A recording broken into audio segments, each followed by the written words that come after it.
They stuck it out. I told them, if you can survive this, you will be stronger. And look at them, they're here, they survived it, okay? Who knows what the ultimate result may be, because we never know with the pandemic how things play out. But this afternoon's festivities is a testament to their hard work and dedication. Congratulations.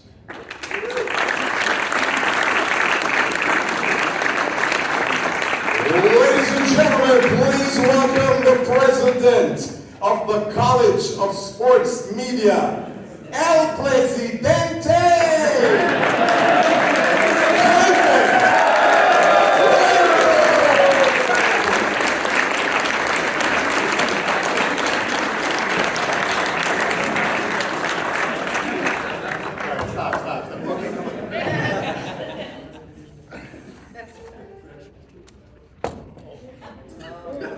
President's getting a little older. All right, I'm going. All right, I probably won't be as entertaining as Mr. Williams, but I shall try and speak from the heart. So first of all, welcome to all of you, class of 2022. Didn't know I could run. Welcome all of you. Family, friends, parents, guardians, glad you're here. I'm glad we're all here. It's been a heck of a run. We adapted, as Ray alluded to. We adjusted. We did classes on Saturdays, which we've never done before. 4 classes a day, as Ray said. So it's been a challenge. But through it all, we had many conversations, and I'm not going to be long today because I've addressed you folks as a group many, many times over the 2 years here. So I won't be long.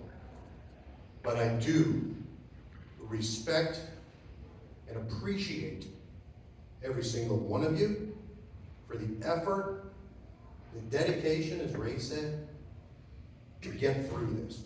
You were wearing masks from day one to the very last day. And that, well, so are we. But that's not easy. You guys all did it. And I wish you congratulations. I'm not finished. That was off the cuff. Now I'll get some serious stuff going on. So September 1st, 2020, orientation day. Remember Ray with the hard hat speech? Yeah. Right? Fill that toolbox up and figure out what you love. Because that's what our school is all about. Get all the skills, acquire the knowledge, get an understanding for what we're trying to accomplish, and then figure out what it is that you really, really want to do. The nice thing is that you have all the other skill sets in your back pocket. That makes you adaptable. It makes you, I can direct, I can edit, I can write, I can anchor, I can report, I can produce, I can host a show. Well, then no meaning.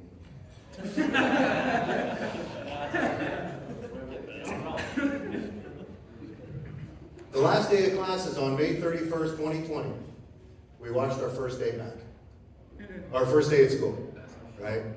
It was quite the laugh, especially Corey Scott. Josh Keegan, you were quite the transition as well. Josiah, you Pull it up. yeah.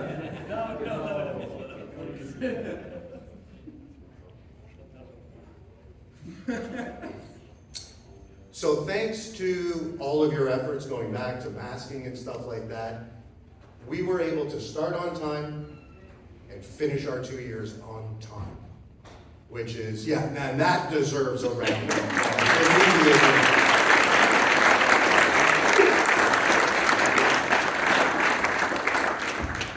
Regardless of COVID, hi Jim. Regardless of COVID, it is not easy to be a student at CSM. Forget COVID, just normal year in, year out kind of stuff. It's a commitment in time, energy, focus. Obviously, there is a financial commitment, 20 to 25 hours a week of classes, plus live events. For those of you that went to live events. Should you call names out, David? No, but I know them back here. Ray, you mentioned how many schedules? Sorry, schedules? 1920, close to 20. 28 different schedules over the course of the 2 years. Version 3, adaptation 12, like all it was ridiculous, right? But again, speaks to you folks. Speaks to your commitment, the constant push from the faculty and the staff, and from yourselves onto each other. And that's a lot of what happens at our school. So that being said, the support from the people who care for you has been paramount in the journey and success. Having gotten to meet a few of you today, the support network is strong, right? And that's important. It really, really is. And I think it's a perfect time to acknowledge the people who have helped you sit in these chairs today. So get on up and give them a round of applause.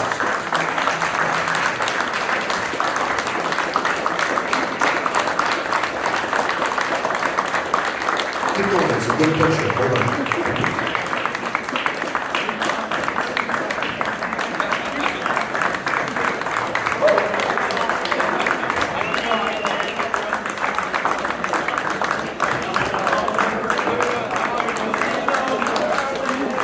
All right, keep going.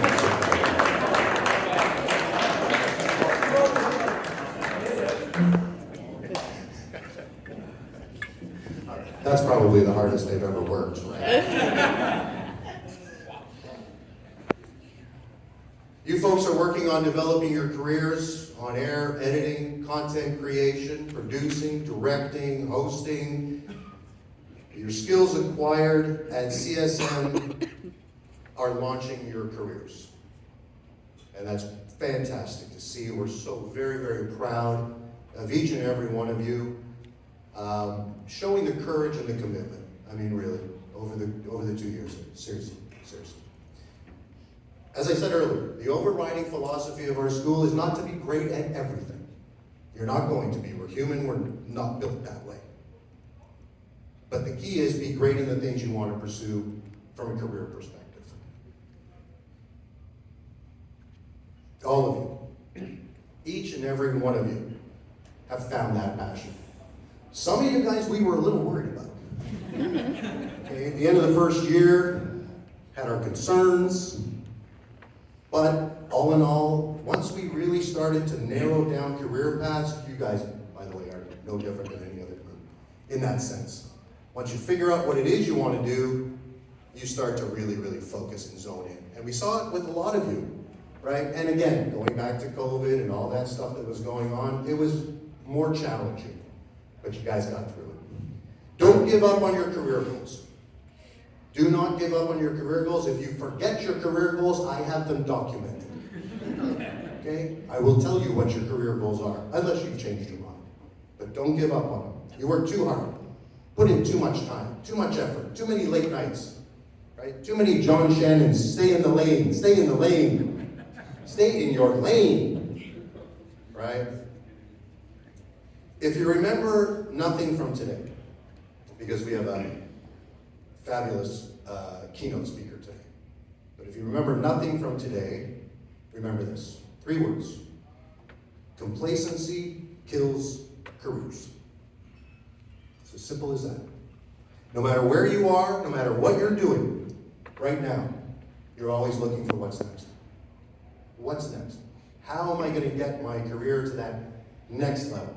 And then when you get to that level, how do I get to the next level? Right? Think of a professional athlete. They don't go from the minors to the pros in a day. They go OHL in hockey, AHL, NHL. It takes time. Okay? But if you love what you do and you want to wake up every morning and go to work, you'll be passionate. And if you're passionate about what you do, you're going to do great. You have to love what you're doing. You have to. We'll continue to send you job postings. You guys all know. I mean, we've spent 2 years together. I sent you a couple earlier this week. I just did that because I knew it was Grad. Wanted to look good. But I will. And if you ever need anything from me, you call me, email me. Don't use, well, you know my cell number. Why would you have my cell number? Silent. The career path that you have chosen represents the opportunity to create, to mold, influence the way people think and approach consumption of information. If you recall my reporting class, I think the first day or maybe the second day, I didn't want to kill you on the first day, so the second day I said to you, what you talk about today, what you write today, what you report on today is what people are talking about tomorrow. Remember that? Really? Not bad. It's true though. For those of you that are out there now, do you see it? All right, Jack, see it? You go, Jack. It's a responsibility that can't be taken lightly. It simply can't. Okay? The Canadian media landscape represents less than 1% of the population. Less than 1% of the population. That less than 1% of the population is responsible for disseminating 100% of the information that we consume. So think about that. Less than 1% responsible for 100%. So you better be running. All the time. All the time. I welcome you to this small but illustrious community. Our graduating numbers, or our full, student body over the course of the years, 14 now, is almost 600 people. Okay? You're just 33 of them.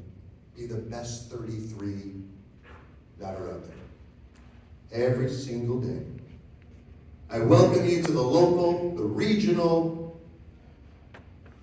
national, international, and with podcasting, global media.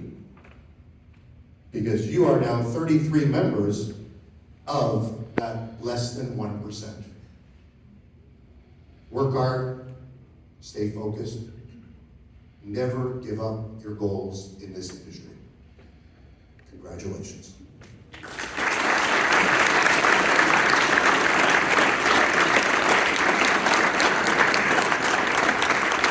Thank you, David. I will apologize. I'm a radio guy, okay? I'm not on television. I think I did a couple of gigs on television. Yeah, but I'm gonna play a video, which is kind of like the TV people's kind of thing, right? Ladies and gentlemen, the class of 2022 graduates are among the most talented. Let's hope it doesn't work, okay? They're among the most talented to attend CSL. Well, hang on, we're not sure it's gonna work yet. Right. This video was put together by their editing instructor, Jason Whistle, who's not here. By the way, this guy's so hardcore. He's celebrating his 20th anniversary, and they're driving their way to Florida right into that store. They're going to Orlando. I'm saying, what are you doing? They're driving into the store. Hopefully they're fine. Well, Jason put this together. They know Jason well. Let's see if we can get this to it. Are we up? Just the opening slate. Just the opening slate. Okay, hold on. No, it doesn't work.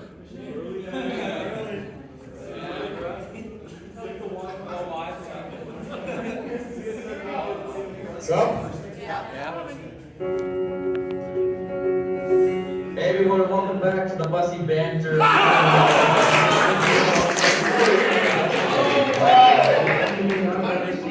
guys know how it goes in sports, right? There's always that one team across the league that has everyone's number, right? The Arizona Coyotes is that team from the Toronto Maple Leafs. Since 2006, 6, the Leafs are 2-9-1 against Arizona. And back in the NHL, the Tampa Bay Lightning have announced that forward Nikita Kucherov will return from injury. The winger played in just 3 games to start the season, racking up 4 points.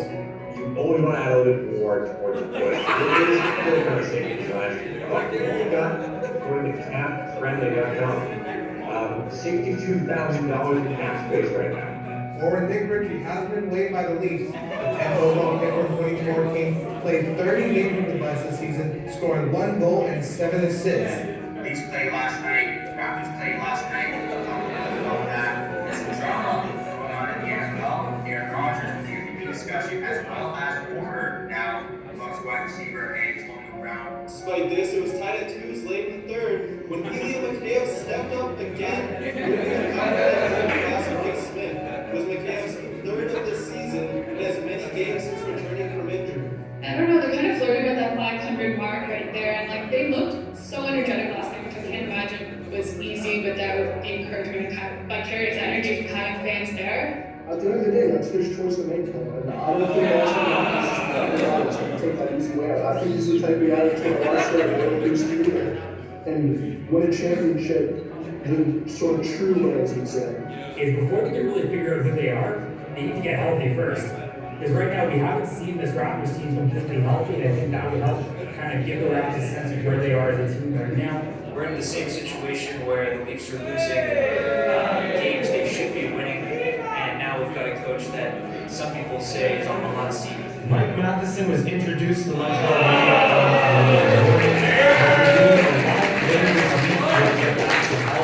comments, so stay tuned for that. Make sure you're also subscribed to Lambert the Mike so that I feature your comments if you can't make the live stream. To me, it seems like something that could have been avoided. I mean, I think Djokovic could have gotten a definite word before traveling saying, you can come or you can't come, and he would probably have been fine with either way, but now we're in this whole situation. I'm Ryan Baker from the Fans First Network.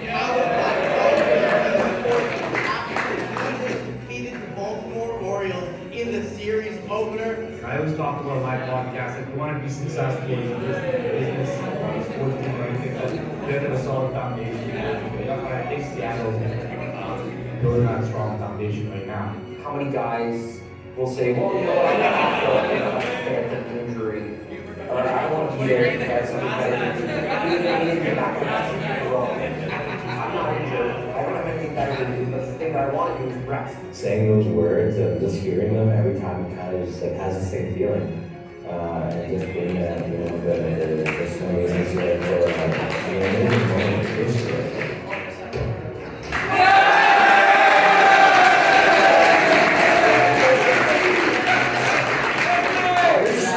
He did in the last 3 years has a 945 save against Dallas. Absurd. The guy like Nick Ritchie, how he been playing so far this year, he's just that extra body right now. He's coming in and out of the lineup. I'm pretty sure they keep saying the other day that that's going to be a broken rule. The whole saga has been crazy. Took off his jersey, took off his shirt, ran off the field. Head coach Nick Nurse told reporters that Barnes returned to practice today, but Smith did not. Barnes is out last game with a knee injury, while Trent missed the last 2 due to his ankle. Mike Babcock, he's had a injury. All honesty, go back to his days in Detroit. Do you believe Mike Babcock would be one of the names that shows up on the maybe the consider list for the Davis Oilers coming up? You know, he's taking people under his wing very awesome. He's just going to say that I can do as well, but he's helping him grow. Understand the game and what it takes at this time of the year. Canadians are used to seeing all the players play through injuries and stuff like that, but If someone tests positive, you have to forfeit your game, and that was a ridiculous rule, and I didn't see the tournament being canceled coming, but I didn't see how that rule could make sense. Tournament groups have had certain rules, but there's been some ups and downs, and it goes in so many aspects of the game. Ontario has announced its restrictions allow sports fans back into venues. I'm here live on behalf of the Toronto Maple Leafs against the Montreal Canadiens. 4 days after wide receiver Antonio Brown dropped his helmet and dashed off the field in the game against the New York Jets, the Tampa Bay Buccaneers have terminated his contract. Pascal Siakam has returned to form as of late. He points with 13 of 22 shooting in the win. The Toronto Raptors also have a 4-game win streak of